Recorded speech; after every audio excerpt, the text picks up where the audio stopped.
Assalamualaikum warahmatullahi wabarakatuh. Kami dari kelompok 8 akan menjelaskan tentang teori pemikiran pendidikan Islam Kyai Haji Hasyim Asy'ari.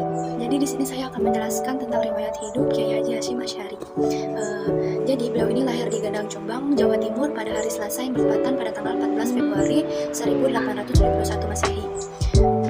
Beliau ini mempunyai nama panjang Muhammad Hasyim bin Asy'ari bin Abdul Wahid bin Abdul Halim, atau yang populer dengan nama Pangeran Benawa bin Abdul Rahman, yang juga dikenal dengan julukan Jaka Tingkir. Sultan Hadiwijaya bin Abdullah bin Abdul Aziz bin Abdul Fattah bin Maulana Ishaq Ainul Yakin, yang populer dengan sebutan Sunan Giri. Nama ayah beliau adalah Asy'ari. Beliau ini ulama asal Demak yang merupakan keturunan ke-8 dari Jaka Tingkir yang menjadi Sultan Pajang di tahun 1568. Dan Jaka Tingkir ini merupakan anak dari Brawijaya keempat yang menjadi raja di Majapahit, sedangkan ibunya ini bernama Halimah. Nah, Halimah ini adalah putri dari Kyai Haji Usman, yaitu pendiri dari pengasuh pesantren Gedang, Jawa Timur, tempat Kyai Haji Hasyim ini dilahirkan. Kyai Haji Hasyim ini juga dikenal sebagai pendiri pesantren Tebu Ireng Jombang dan juga pendiri Nahdlatul Ulama atau NU. NU ini adalah sebuah organisasi Islam terbesar di Indonesia yang dilahirkan pada tanggal 31 Januari 1926 bersama tokoh-tokoh Kyai pesantren seperti Kyai Haji Wahab Hasbullah, Kyai Haji Bisri Samsul, Kyai Haji Ma'mun Mashum Lasem, dan Kyai Haji Halim Lewi Munding Cirebon. Hasyim ini mengeluarkan fatwa untuk melawan penjajah Belanda. Fatwa yang dikeluarkan beliau sebagai Rais Akbar NU dan dikenal dengan resolusi jihad. Fatwa yang disampaikan pada 22 Oktober 1945 dan menggabungkan perlawanan senjata bangsa Indonesia, khususnya di Surabaya yang terkenal dengan peristiwa 10 November 1945 sebagai Hari Pahlawan. Beliau ini juga dikenal sebagai tokoh yang haus akan ilmu agama. Nah, untuk mengobati kehausan ilmu agama, beliau ini berkelana ke berbagai pesantren yang terkenal di Jawa. Tidak hanya itu, beliau juga menghabiskan waktunya cukup lama mendalami Islam ini di tanah suci Mekah dan Madinah. Dapat dikatakan beliau ini termasuk dari sekian santri yang benar-benar serius menerapkan falsafah Jawa yang sering disebut mencari ilmu adalah dengan berkelana. Pertama kali beliau secara serius dididik dan dibimbing mendalami pengetahuan Islam oleh ayahnya sendiri. Bahkan Kyai Haji Hasyim ini mendapat bimbingan dari ayahnya dalam jangka waktu yang cukup lama.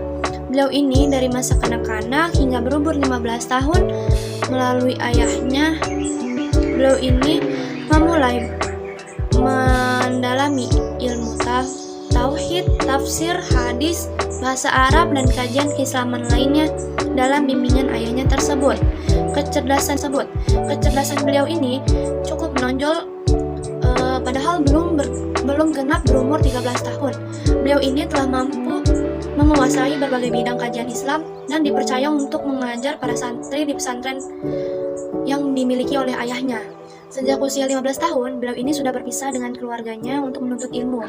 Pendidikannya antara lain di pesantren Wonoboyo, Probolinggo, pesantren Langitan, Babat Lamongan, pesantren Bangkalan Madura, dan pesantren Sualan Panji Sidoarjo. Guru yang berpengaruh dalam wacana pemikiran beliau ini adalah Syed Alawi bin Ahmad As-Saqaf, Syed Husain Al-Habsyi, dan Syekh Mahfudz At-Tirmasi. Beliau ini sangat menguasai ilmu hadis. Ia juga terkenal sebagai seorang sufi sekalipun tidak memimpin tarekat. Di samping itu, beliau ini terkenal sebagai seorang ulama penulis. Teori pemikiran pendidikan menurut Kyai Haji Hasyim Asy'ari. Beliau merangkum dalam sebuah kitab yang berjudul Adab Al-Alim wal Muta'alim, atau yang biasa disebut dengan Ta'limul Muta'alim. Beliau merangkumnya ke 8 poin. Yang pertama, keutamaan ilmu dan keutamaan belajar mengajar, etika yang harus diperhatikan dalam belajar mengajar, etika seorang murid kepada guru, etika seorang murid terhadap pelajaran, dan lain sebagainya. Dalam 8 poin, beliau membaginya juga dalam 3 kelompok. Yang pertama, signifikasi pendidikan, tugas dan tanggung jawab seorang murid, tugas tanggung jawab seorang guru. Dari signifikasi pendidikan, beliau mengorientasikannya pendapatnya berdasarkan Al-Quran dan hadis. Dan tugas tanggung jawab seorang murid, contohnya tugas seorang murid yaitu mematuhi gurunya, tanggung jawabnya yaitu belajar. Dari kesimpulan teori pemikiran beliau, beliau menyimpulkan bahwa intinya pendidikan dalam pandangan Kiai Haji Hasyim Asy'ari adalah beribadah kepada Allah dan menciptakan ruh manusia yang produktif dan dinamis pada jalan yang benar. Hal itu karena dalam kitab Ta'lim Muta'alim menyebutkan bagaimana nilai etis moral harus menjadi desain besar orang hidup di dunia. Melalui kitab tersebut, Kiai Haji Hasyim Asy'ari menjelaskan bagaimana seorang pencari ilmu mengejawantahkan ilmunya dalam kehidupan kesehariannya dengan perilaku hidup tawakal dan waro, beramal dan mengharapkan ridho Allah semata, bersyukur dan sebagainya. Baiklah, sini saya akan menerangkan beberapa hasil karya dari Kiai Haji Hasyim Asy'ari. Yang pertama, di sini ada kitab Al-Ta'lim Muta'alim. Itu merupakan yang menerangkan tentang ilmu adab-adab seorang penuntut ilmu, baik itu adab kepada pengajar maupun teman-teman sebayanya. Kemudian ada kitab Al-Ziyadah Al-Taqiyah. Itu merupakan kitab yang menerangkan tentang sejarah kenabian dan sejarah dari para sahabat seperti Umar, Utsman, dan Ali. Kemudian ada kitab Al-Taqiyah Al-Wajibah. Ada kitab Al-Risalah Al-Jami'ah. Ada kitab Al-Nur Al-Mubin. Kemudian ada kitab Al-Fasyah Al-Fatihah. Ada kitab Al-Taqbi Fil Al-Nahi. Kemudian ada kitab Al-Risalah Al-Tauhidiyah, yaitu menerangkan tentang ketauhidan, tentang keesaan Allah. Yang terakhir ada kitab Al-Taqbiyah Bayani. Nah, itu jadi beberapa sedikit dari kitab-kitab dari karangan Syekh Hasyim Asy'ari. Demikian dari saya. Assalamualaikum warahmatullahi wabarakatuh. Baiklah, saya Idul Putri Maharani. Di sini saya akan menjelaskan tentang kontribusi pemikiran Kiai Haji Hasyim Asy'ari dalam pengembangan pendidikan Islam saat ini. Ada beberapa alasan logis kenapa Kiai Haji Hasyim Asy'ari menjadikan pondok pesantren Tabu Ireng sebagai simbol atas pemikirannya, yaitu menurut Zamasyari, pondok pesantren Tabu Ireng sangat berperan penting dalam pelestarian dan pengembangan tradisi pesantren di abad ke-20 serta menjadi penyedia yang paling penting untuk kepemimpinan di seluruh Jawa dan Madura pada tahun 1910-an. Kebanyakan pemimpin pesantren Jawa dan Madura pada abad ke-20 adalah hasil didikan dari pondok pesantren Tabu Ireng. Pesantren tersebut juga berperan penting dalam pembentukan dan pengembangan Jamiah Nahdlatul Ulama yang didirikan sejak tahun 1926. Pimpinan pondok pesantren Tabu Ireng, terutama Kiai Haji Wahid Hasyim dan Kiai Haji Abdul Rahman, berperan dalam memandu langkah-langkah tradisi pesantren serta memadu modernitas sejak abad ke-20.